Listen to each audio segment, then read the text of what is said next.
Good morning, everyone. Welcome back to the channel. Today, we're going to talk about 15 areas that we can squeeze when funds are tight.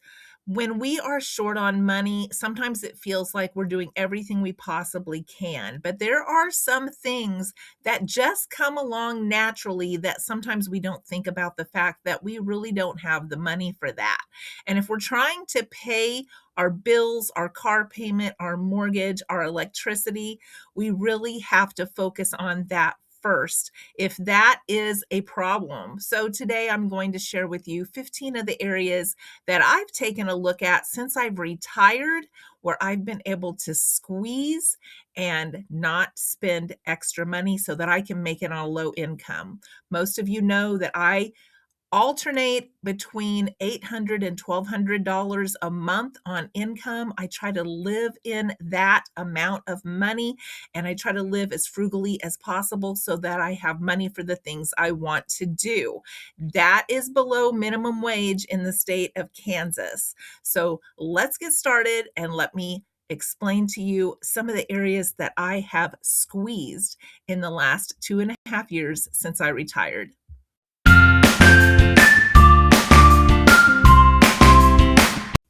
It is normal for most people to spend some money every single day. If you leave the house to go to work, you're buying gas, sometimes you're buying drinks, sometimes you're stopping by the grocery store on the way home. There are lots of ways that we spend money every single day that require us to, just so we can go to work. And then there's extras that people pick up at the gas station, at the coffee shop, at the drive-throughs. Maybe they stop and walk through somewhere and they end up picking up 2 or 3 extra items. That is not unusual. But we're going to talk today about 15 areas that I look at as ways we can squeeze the funds so that we can afford to pay our bills and not overextend ourselves. The first one is looking at things that we spend extra on, taking a look at everything in that month that we spend extra on. Do we have a hair appointment that month? Are we getting our nails done? Are we getting car washes? Do we have a membership for a car wash? There are so many things that go out of our checking account monthly, and we think about them as being regular, needed expenses, but are they really?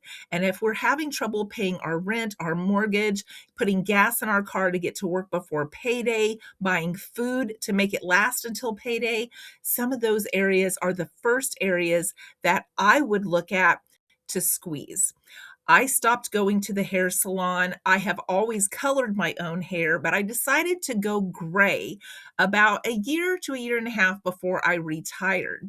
I decided it was just taking too much of my time and energy and effort, along with the little $6 or $7 hair coloring kit that I was having to use more often and more often. And I thought about how much time and extra money I would have if I just let it go natural. At that point, I didn't even know what natural looked like on me.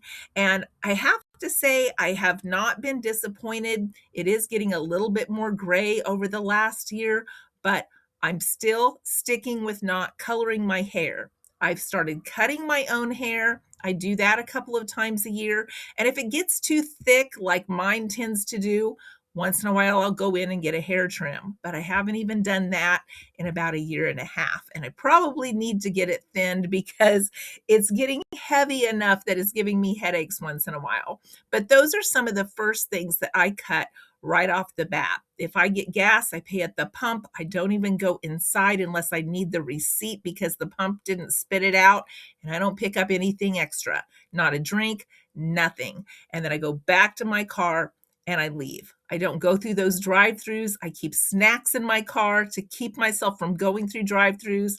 I take my water bottle. I have an extra jug of water to refill it in the car.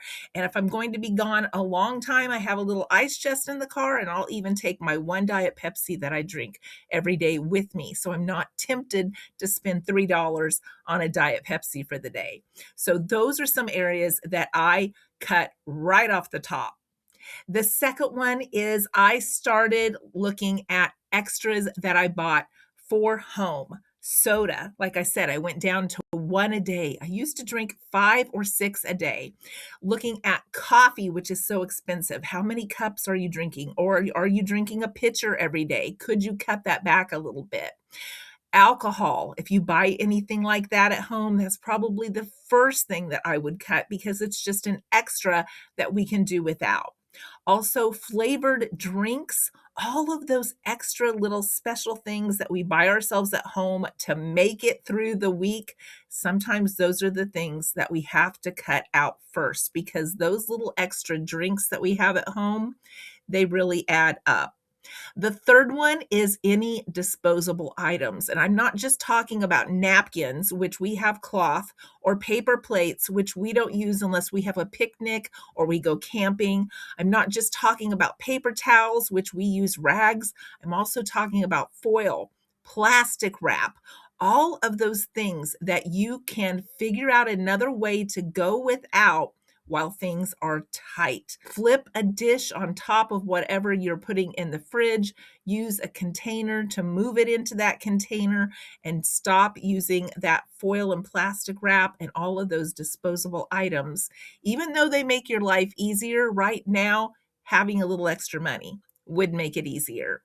The next item is going back to basics, hanging my clothes on the line, hanging them on an indoor drying rack, not using the dryer. All of those add up big time. Using laundry soap versus using pods, using bar soap instead of soft soap. There are lots of things that you can go back to the basics on, and those items are less expensive. The fifth one is looking at enough instead of buying extra. A lot of things we have around our house are plenty and we have enough, but yet we will still go out and purchase more. And maybe standing in that line at the checkout, we decide we want a candy bar.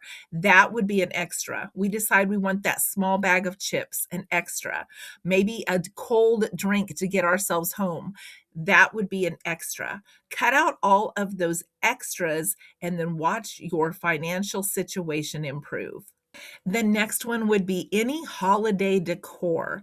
Many people pick up a few things every single holiday that rolls around, and that holiday decor can really add up. I shared with you in one of my past videos that I had some things at home that I pieced together to decorate for the 4th of July.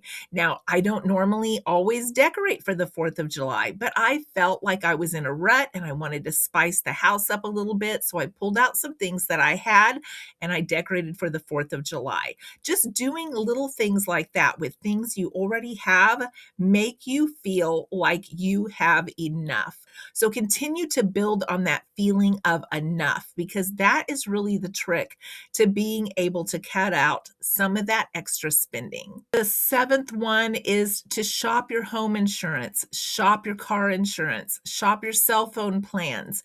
Any of those things that are going out regularly and cost you a lot of money are always worth checking into. If they even save you $40 a month, that adds up to quite a bit, and that adds up to a lot of groceries, a lot of gasoline for your car. So take a look at those regular expenses. Also take a look at how you are paying them. If you're paying them monthly, there's usually an installment fee, and I know it's hard to get ahead of that, but if you can figure out a way to get ahead of that, you've saved yourself quite a bit of money. I think the last time I looked, my car insurance was charging about $9.50 a month for an installment fee. Now I pay it 6 months at a time, so I can avoid that. But even $9.50 times 6 months, I would rather have that in groceries or gas for my car. If you absolutely have to have something, look at buying used. We have a Play It Again sports store in Wichita, and that store has baseball gloves, referee uniforms, baseball bats. It has every type of equipment you could want if your kids are in sports and you need to buy something. And then also look at pawn shops.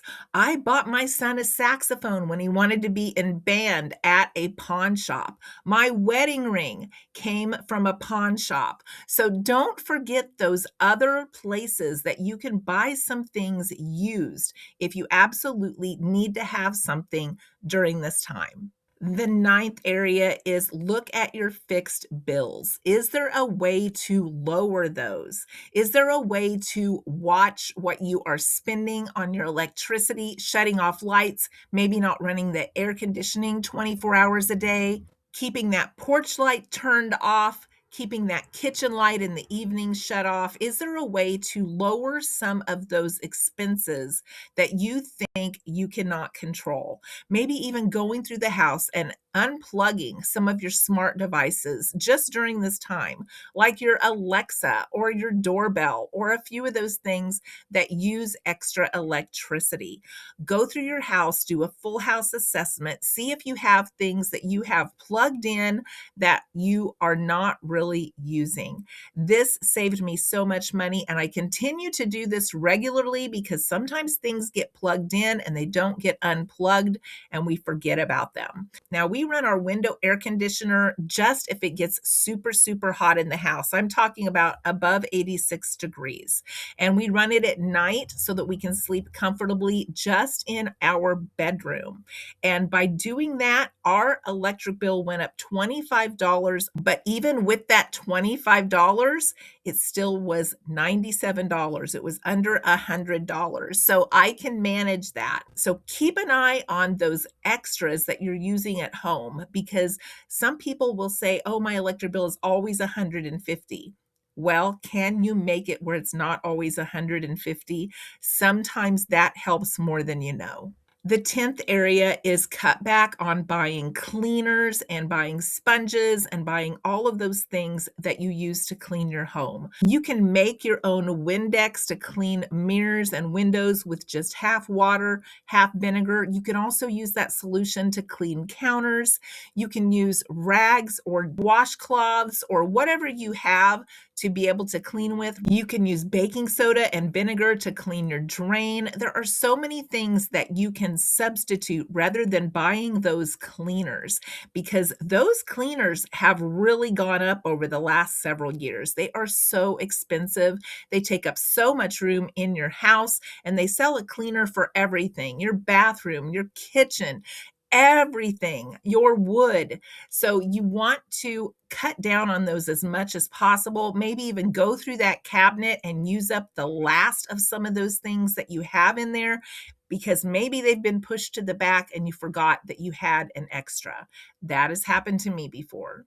During this time when you're shopping, be sure to cut out the individually wrapped snacks.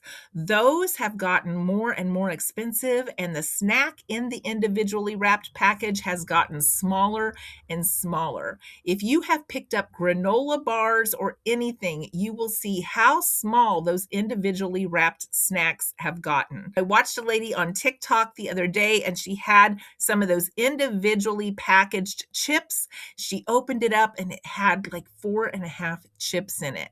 Not kidding you at all. She opened it and dumped it, and that was all that was in there. Buy yourself a big bag. If you pack it in your lunch, divide it up into baggies. There are so many ways to save money rather than buying them already prepackaged individually. The 12th way is to shop unconventional stores that maybe you haven't thought about in a while. Shop at Lowe's, shop at Tractor Supply, shop at Home Depot, shop at the Asian or the Hispanic store. Many of these places have much better deals on things that maybe we buy regularly. Tractor Supply has a great deal on cat food. There are lots of places that you can buy these things that maybe you haven't thought about. I did a video here a while back of things that you shouldn't buy at the grocery store because they're more expensive. I will link that at the end if you're interested. The 13th way is to stop charging anything that you don't have the cash to pay for right now. If you don't have the cash for it now, you may not have it later, and you're spending future money that you don't have.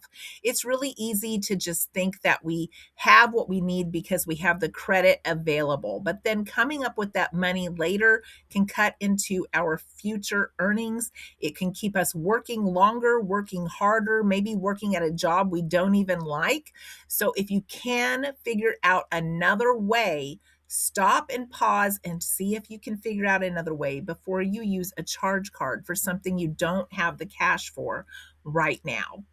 The 14th way is to switch to homemade gifts. If you have something coming up, a birthday or a holiday, there is no shame in making cookies, making a sweet loaf bread, making something like that and giving to a person rather than going out and buying a $30, $40 gift. A lot of people really appreciate the time and the thought into making some homemade gifts. When I grew up, I didn't have hardly any money. I didn't get an allowance, and I babysat once in a while and had a little bit of money from that. But I, at Christmas time, would make homemade gifts. I like to embroidery, and one year I bought cheap white pillow slips and I wrote on each one and embroidered it to say Dad, Mom, all of my brothers' names. And you know what?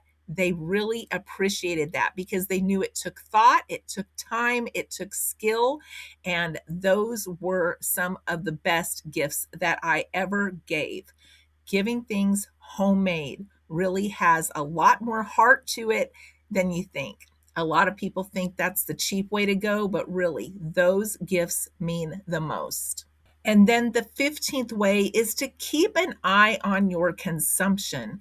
Keep an eye on everything that you are using and say, is there another way that I could be saving money rather than doing this? There is a trend right now called Pantry 26, where people are using things out of their pantry before buying more. Sometimes we'll feel like there's nothing in there to eat, but a lot of times there's more in there than we realize if we combine some things and use some creativity.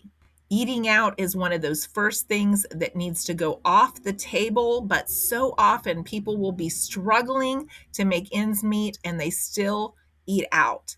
Eating out has become something that we fall back on when we don't have time, when we have it planned ahead, when we are tired. And that bit that we add in there on a regular basis for eating out can really crunch our numbers and make it hard at the end of the month. So don't let yourself or someone else talk you into eating out if you're struggling right now to make ends meet. Also, all of those extra little trips that we are consuming gasoline or consuming something on that trip, cut those trips back if you can. Many times we'll feel like we don't have any money, we need to get out of the house, and then we end up spending maybe $34 to fill your tank to go run around for the day. That's what it costs my tiny little car to fill up its tank of gas right now. And just going to the city and back to get groceries can be $12 or $13 on top of the groceries that I bought. So I have stretched those trips out and I make very few trips these days because it really cuts into my monthly money. And I want to make sure I have some left at the end of the month so I can save that in case I need it for something else or decide I want to do something special. Just random running around is not special to me. I would rather have that money to do something really special than realize that I just made a bunch of extra little trips that sucked up my money at the end of the month and now I don't have any options. Let me know some of the simple ways that you're able to crunch your numbers, to save in small areas, or to cut out things when you have a tight month. I appreciate you listening today. It always helps my channel if you can like it, if you can comment, or if you can hype it. I appreciate it so much. And if you could subscribe, it costs you nothing. I would love to have you part of our frugal community.